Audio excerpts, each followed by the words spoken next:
play of the game from way down. 1, 2, silence. Rainer getting absolutely A team wipe. The living bomb's going. Oh my goodness, the ring. Bombs Nico gonna find Rainer.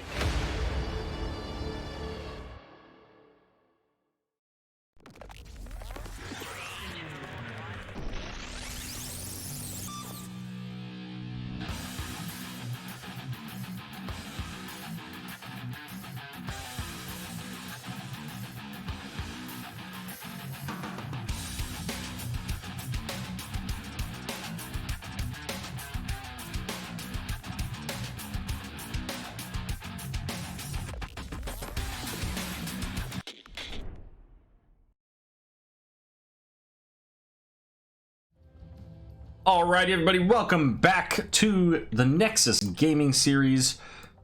We're gonna get a replay cast done here between Waiting on Cherry and Randy Newman. This took place last night, I think. And this was the request of Darth Cherrywood, cashing in his 3,000, I think, points, whatever I made that out to being now. But I'm gonna put up the map stuff here real quick. Just had to get it. So that I can show that, and then we'll get the game loaded because I need to do this quickly. All right, Dragon Shire and Battlefield. Okay, so let's see. Guess I could have taken 30 more seconds to do this. All right, our first map is going to be on Towers of Doom.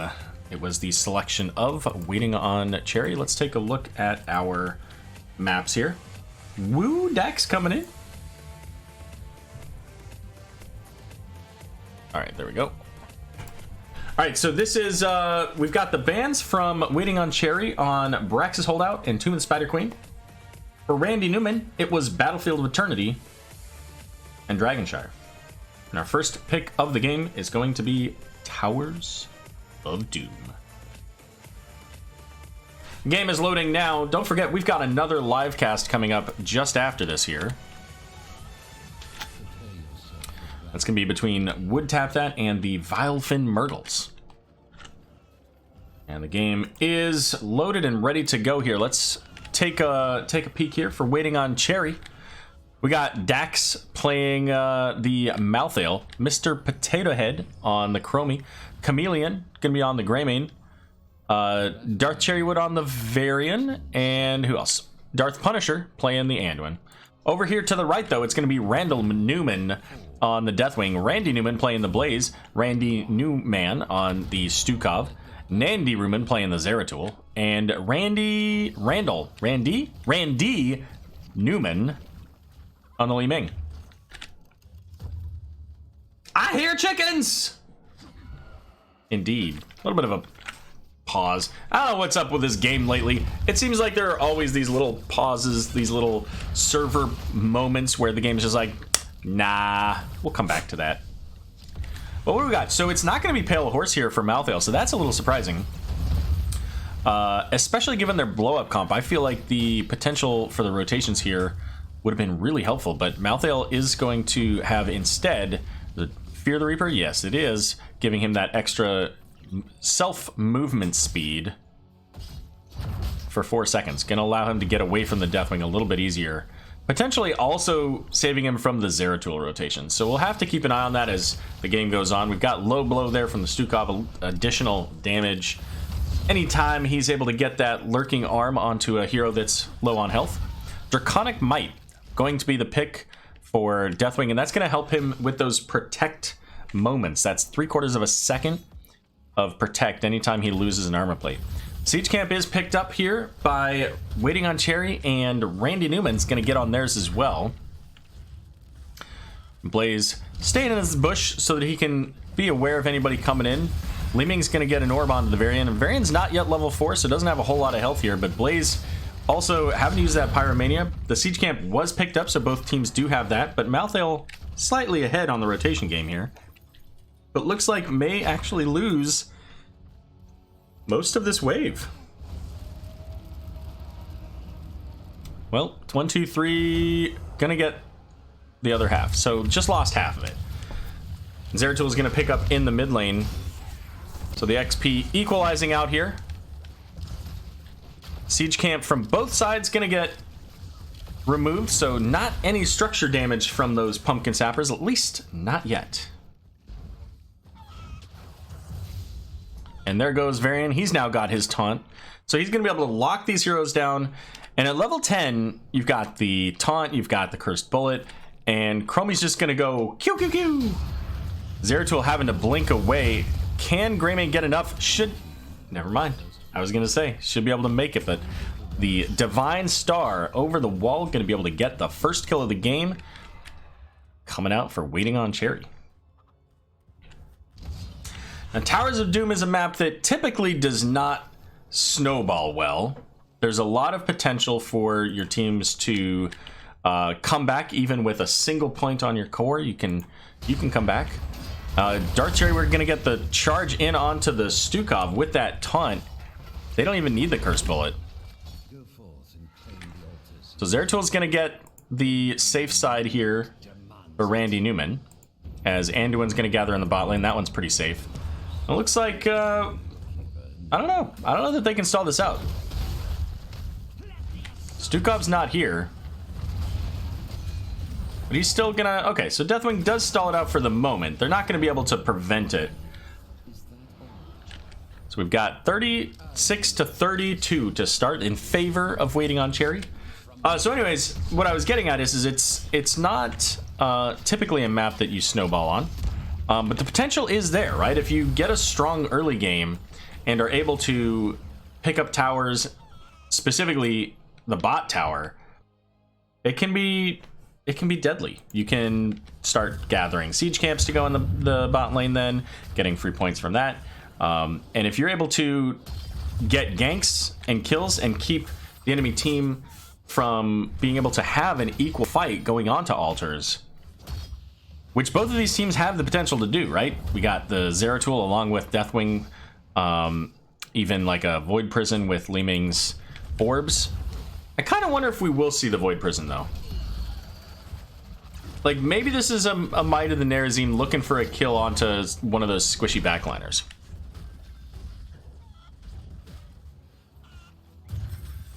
It'd be interesting to see that.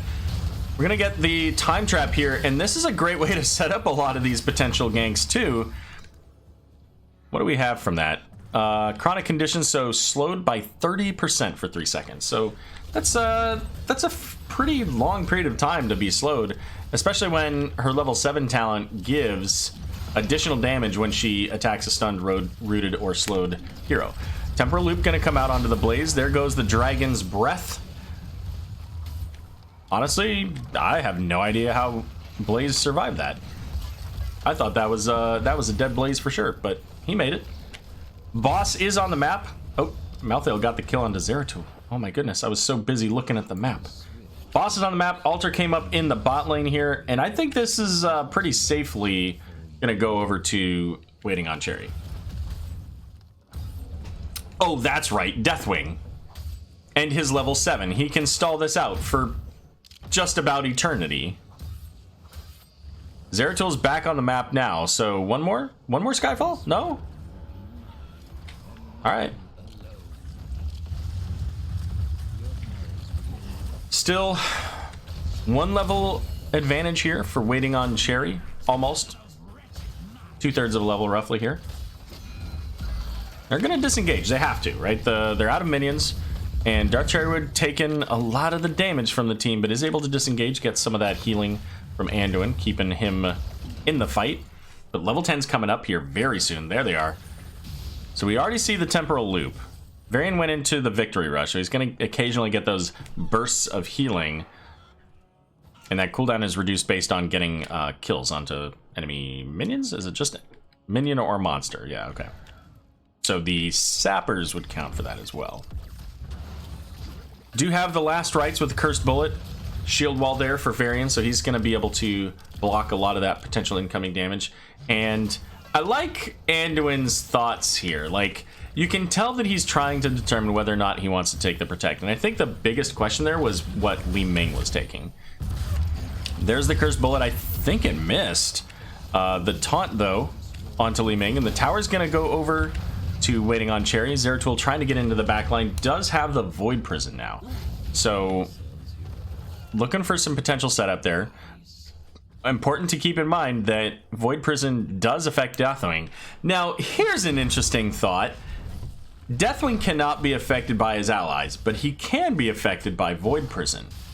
But can he be affected by a level 20 Void Prison? Because he's not considered an ally.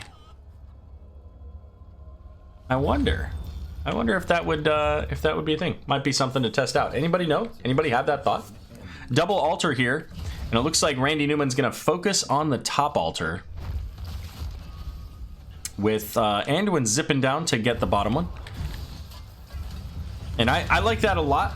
Waiting on Cherry now just has to poke out a little bit. They've got the Chromie, so they can do that pretty easily.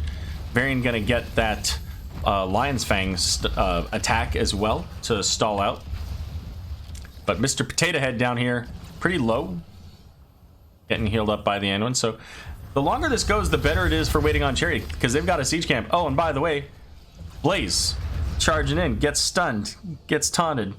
And that's going to be another 5 points going over to Waiting on Cherry, bringing them to 36 to 15 now. Now, important to note, that's the third, I think, altar phase. So one more to go before we see a triple altar phase. But right now, as it is, a triple altar phase would be, well, not now. When I said it, the triple altar phase could have been enough to win the game. Is that even a real talent? Which one?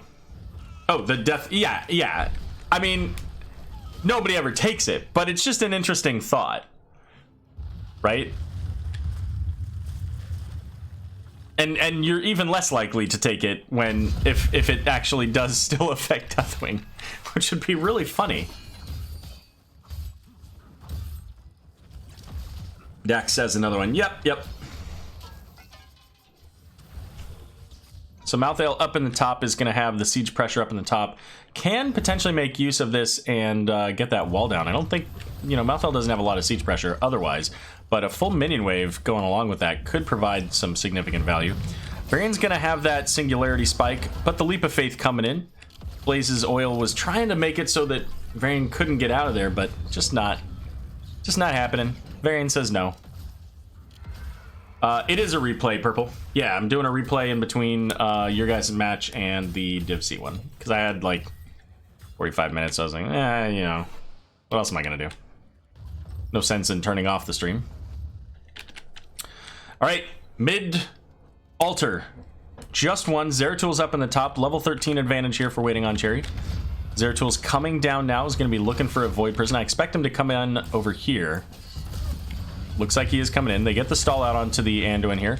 Temporal Loop onto Deathwing? Okay. I mean, Temporal Loop doesn't pull him back, but it does still provide the cooldown reduction. The silence going up.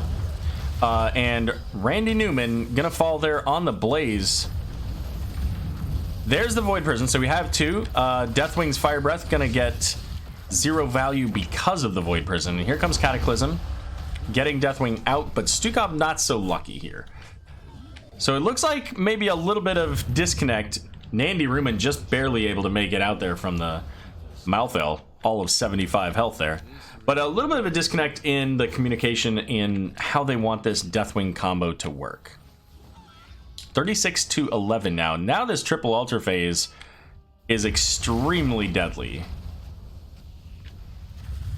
Especially if Waiting on Cherry is able to pick up this bottom tower again before getting there. Although we do have 13s here again for Randy Newman now. Sapper's going to be heading into the bot lane. It is going to be 4 versus 4 as Zeratul is up there with Malthael up in the top. Doesn't have a Void Prison, so his ability to set up plays right now is a little bit reduced. Deathwing's going to shift into the Destroyer form, so he's now got that AoE Incinerate, point blank, and the Chomp, whatever it's called. Earth Shatter? No, that's the Sunder. Let's look at, what is his ability called? Onslaught! I knew that. Sapper's going to be taken out, so this tower, at least not yet, seems to be relatively safe. Now, Zeratul coming back is going to have VP here in 10 seconds. I don't know if that was, like, luck or if he was expecting that Zeratul was coming down, but that was a great Lion's Fang coming from Darth Cherrywood, ultimately culminating in the death of Zeratul. Was there's no time trap up here or anything like that. So that was just absolutely solid. Checking the bush, making sure that Zeratul wasn't there. And I mean, honestly, I think it was just bad luck for Zeratul, good luck for Darth Cherrywood. But it was still a good play to make sure that that wasn't coming in, that he wasn't sitting there all ready to go. Top altar going to be channeled here for Randy Newman, so they're not going to lose the game here. But this is, oh, they may even get the second one. Anduin should be able to pick up bottom. That's interesting. Huh, okay. Well, we're going to see Blaze falling, but Temporal Loop is coming out onto the Stukov, so he's probably going to be another one, as Void Prison, once again, not quite getting the value that they're looking for. Now Anduin's, I'm not entirely sure why Anduin waited all that time, except maybe he was thinking that they'd be able to get another tower or something. I don't know, maybe I missed something in the bot lane. But with 1 point on the core and 3 heroes dead, Waiting on Cherry looking to take the boss and secure the final points on this game. Hey Anders, thanks for the host, appreciate it. Yeah, and that's what I thought it was, Darth. Just checking the bush, which was the right play to do, and it just happened to get the Zeratul because he just happened to be there, rotating in. So it was really good. All right, showing these scores and talents here just real quick because we got to get into this next game real fast.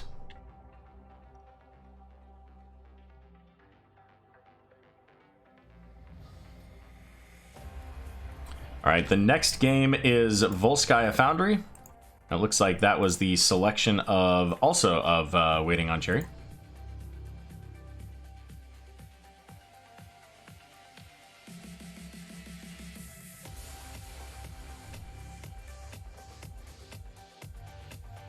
Show that again real quick here. And the game's ready to go. We're moving quick on this. And it's the chicken time. A little bit of chicken dance over here. We got on the left Waiting on Cherry, who should have a point. I don't know why it's not showing the point. I'm missing something on this, preventing it from showing points. Oh well, they have a point. On the left we've got Chameleon TDK on the Sylvanas. Blaze is going to be played by Dax. Darth Punisher on the Stukov, Mr. Potato Head on the Liming, and Darth Cherrywood once again on Varian. Over here to the right, it's Randy Newman. We've got a couple of Green Army horses here. Nandy Newman playing the Cassia. Randy Newman on the Mal'Ganis. Randy Newman on the Brightwing. Randy Newman on Gul'dan. And up in the top lane, it's going to be Randall Newman on the Malthael. Just want to shout out a little bit of, patting my own self on the back today. Got my Brightwing to level 100. Got that mastery super awesome time. Zatoichi? Zatoichi, maybe? I don't know. Zato? We'll call you Z. Z, thanks for the follow. Appreciate it. We're in the middle of a replay cast here between Waiting on Cherry and Randy Newman. Division D West of Nexus Gaming Series here. Season 8. Just took place last night. Chameleon gonna get put to sleep here by Randy Newman. That Night Rush, giving him a little bit of movement speed, but taking a lot of damage from the team. And see if I can figure out why this is not showing. Oh, I know why it's not showing. Bam. Have a point. There you go. Both teams making their way onto their fortification camps here. Not a lot of damage on the side of Randy Newman. That's going to take him about an hour to kill that. There we go. Gul'dan's coming in. As we see Brightwing heading over to keep the Cassia alive in this fight against the Blaze. Now we do have the charge strikes here for Cassie. Going to spread that damage around, which is really high value on a point control map like this. It's going to be the greater polymorph. Now, this did change, keep in mind. Now, aside from the range, which remained the same, they changed it so that the cooldown reduction on polymorph is no longer based on getting a kill, but it's based on hitting somebody with your arcane flare shortly after polymorphing them, which is garbage. I hate it. Like, the ability's fine, the range is great, but I hate that additional adjustment. But going full polymorph build is the Brightwing here. She's getting this unstable anomaly. So the additional slow, which is really fantastic, but also does a % damage burst there at the end of the polymorph. So they become a little bit, kind of like a little bit of a living bomb. We do have the Pale Horse here for Malthael on this game, so he's going to be able to rotate around pretty quickly. Merc Queen, the pickup there for Sylvanas, as well as the Meltdown, so going to help the empowerment of the turrets in the siege camp and reducing the damage of the enemy team anytime Blaze hits that Pyromania. And that couples really well with that new habits at level 1 because of the cooldown reduction when you get globes.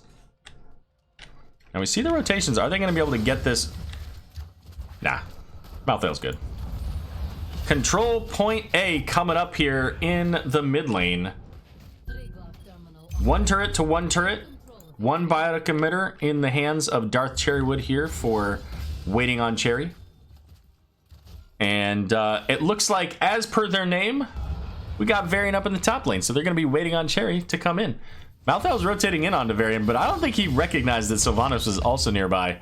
So Randall Newman there having to pull back. Kind of getting that, my bad.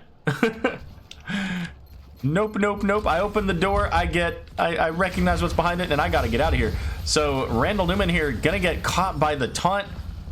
Not enough time for Brightwing to hit that phase shift to get that healing going. And so that's gonna be first blood going over to waiting on Cherry. And now they've got, making use of the turret that they just picked up.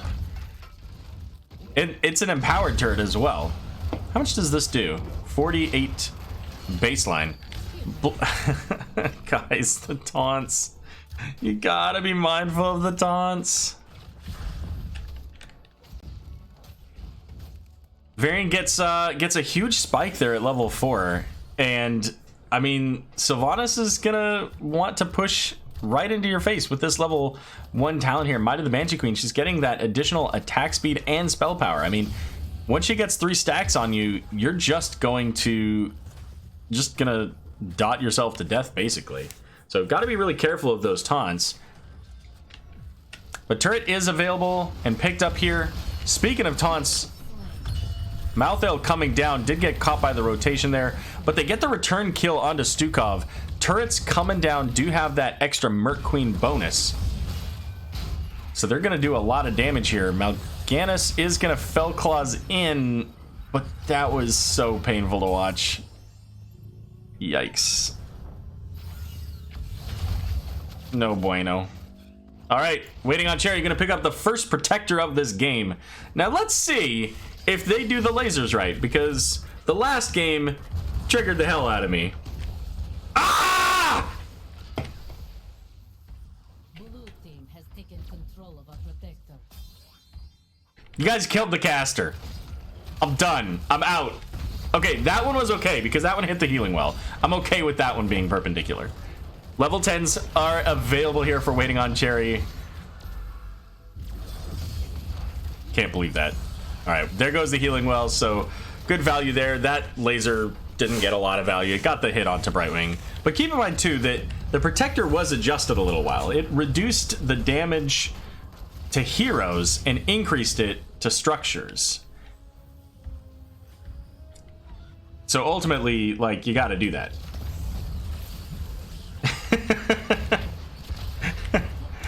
Oh my goodness, looking for the Gul'dan here. Sylvanas getting a lot of damage onto him, but he's able to walk away there. Not getting the taunt from Varian. I think if Varian had that potential charge taunt available, that Gul'dan could have been dead. Like we're gonna see on the Cassie here with that silence. So much work coming out from that combo. Taunt into silence from Stukov into burst damage coming in from the Li Ming and Sylvanas. And any one of these heroes just dies. If it wasn't a replay, I would have said it was intentional. Oh, can we get it onto Brightwing? Nope. Brightwing's gonna proc that Soothing Mist cleanse and make it out, but here comes a Horrify onto Blaze. Blaze is gonna get taken out. Carrion Swarm being used now, trying to keep Malthael alive, and Mal'Ganis right in the mix of things. Gets that Fell Claws onto Sylvanas. And Randy Newman coming in with their ultimates, looking for blood. 5 kills to 3 in this match. But some of those ultimates are down now. Malthael coming in. Looks like we're going to get that aggressive camp invade. And now's the time to do it. You got 2 heroes down. The XP almost identical. Going to be pretty much right on top of each other here with this now. So good pickup there from Randy Newman. So let's talk about these ultimates. We got the Combustion, the Wailing Arrow, the Disintegrate, the Flailing Swipe, and the Shield Wall here from Waiting on Jerry. So generally speaking, pretty much your standards here. Varian using that Shield Wall as just mentioned. Going to be able to use that Protect and get out of the danger. Now Li Ming's going to be safe. Because Mal'Ganis didn't have enough of the team close enough to be able to get a lockdown and kill that Li Ming. At least not yet. Maybe if she was Glass Cannon, she dies. But I don't expect to see that. I expect to see Illusionist here, seeing as how she went into Calamity at 7. Meanwhile, we also have the Carrion Swarm, the Ball Lightning. Oh, we got to fight. Gonna put the Varian to sleep. He has Protect, so he's gonna be okay from that damage. Still blazing Malthael in the bot, but Malthael hit using the Wraith Strike here. Gonna get the silence. Wailing Arrow coming out. The Combustion is gonna take Brightwing out and finish off the Malthael as well. The rest of the team picking up the Siege Camp. So what else do we got? We got the Emerald Wind, we got the Horrify, and the Last Rite. So we saw a couple of those in the fights earlier. Emerald Wind just not quite enough to save the Brightwing and the Malthael in that one. Didn't need much from that Combustion, just a little bit.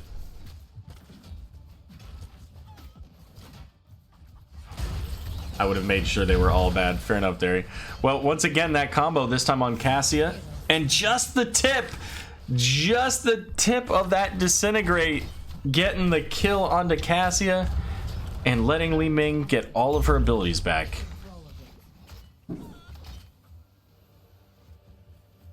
It's January 17th. There's not supposed to be fireworks.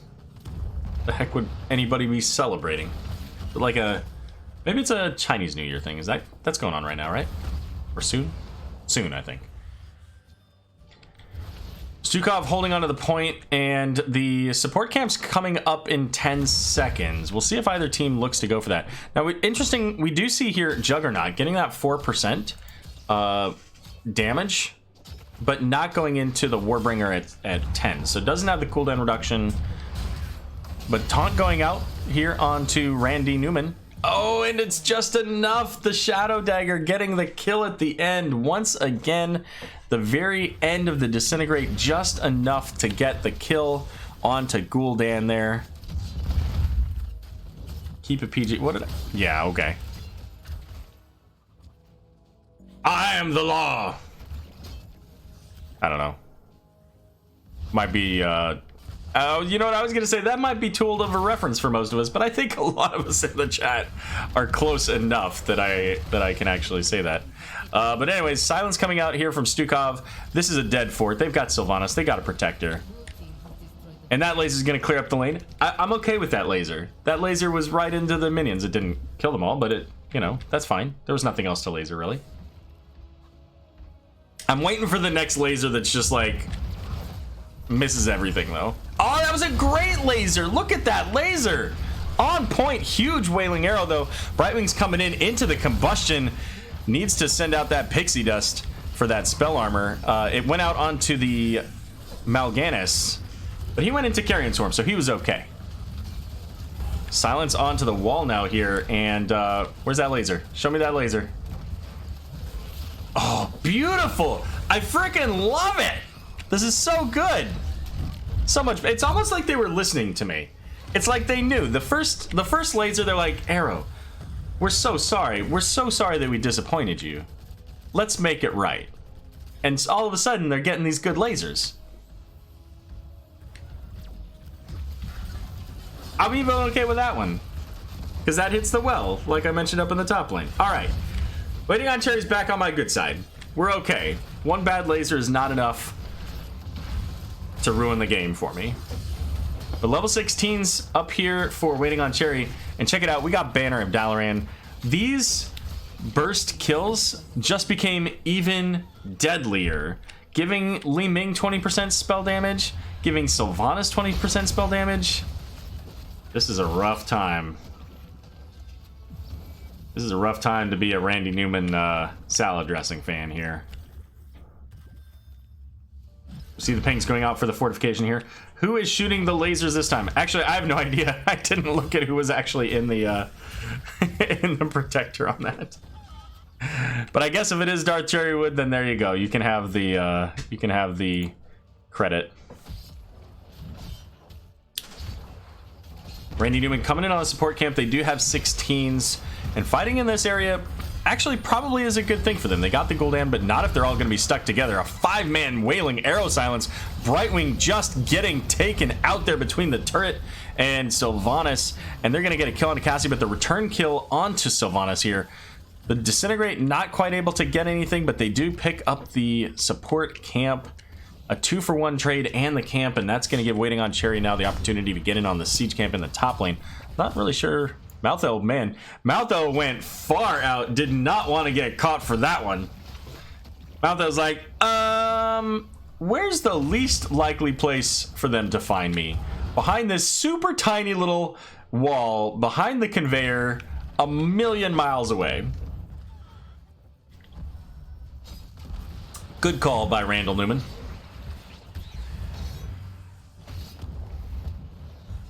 12 kills to 4. Right now, this game is very handily in favor of Waiting on Cherry. They have all their structures. They've taken down all of the forts. They've gotten a little bit of damage onto the mid keep wall. They've taken out a tower in the top keep wall. But the next control point can change everything. This could be the opportunity for Randy Newman to get onto this point, get themselves a protector, take down bottom fort, maybe even bottom keep. And depending on how long it takes, could even end the game. And it's, man, I don't know. They're not going to be able to get 20. Randy Newman's got to look for a fight. They got to find the heroes of Waiting on Cherry and force this fight. Right now, they're more interested in getting soaked because they're so far behind. They want to try to get those 20s, but I don't know. Soaking right now, like, gets you some benefit, but I don't think it gets you where you need to be. And this is not the fight you want if you don't have your Cassia. Now, is Cassia gonna fall into the trap here? No? Nope, just a little bit off here. Oh, but you know what? Malthael might. Malthael going in by himself, jet propulsion, taunt. That was not how you wanted to start that fight, guys.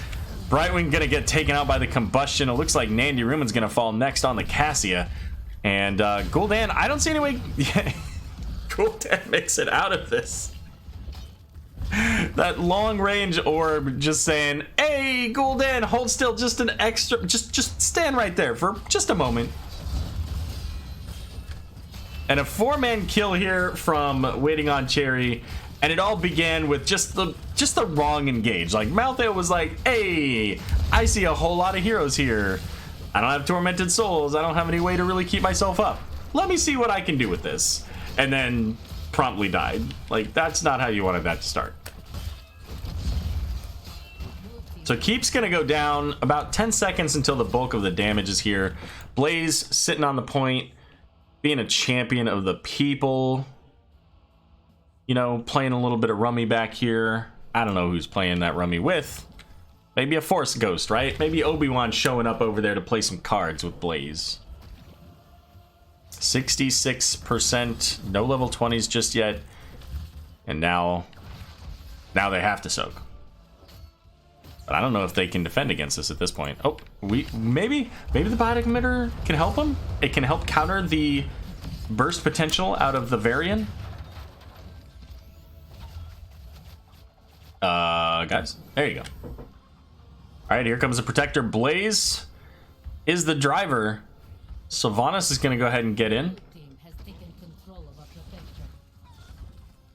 And that's fine, because she can't shut down the core. Level 19 though, so down a talent tier. Oh, big Fen build too here from Cassia. Laser's going to whiff the taunt going out onto Mal'Ganis, and you know what? Varian just says, hey, thanks for the bio emitter. The flailing swipe onto Mal'Thale.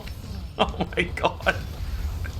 Oh no, the Horrified gonna go out to move the team apart there, but it doesn't matter. The core gonna go down. Just all that damage coming in from the Protector. And ultimately, Waiting on Cherry gonna take the 2-0 domination over Randy Newman on Volsky Foundry. Alright, once again, gonna just show these real quick here, because I got the other game coming up here very soon, so showing these stats.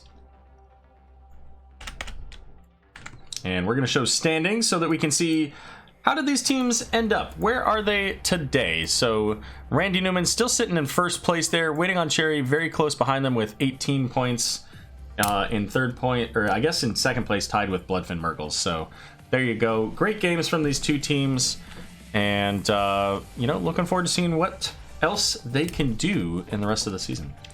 But we will be back in a few minutes here for the Division C matchup between Would Tap That and Vilefin Mergles. And it looks like I might already have the bans and everything, so these guys are ready to go. Don't go anywhere, we'll be right back.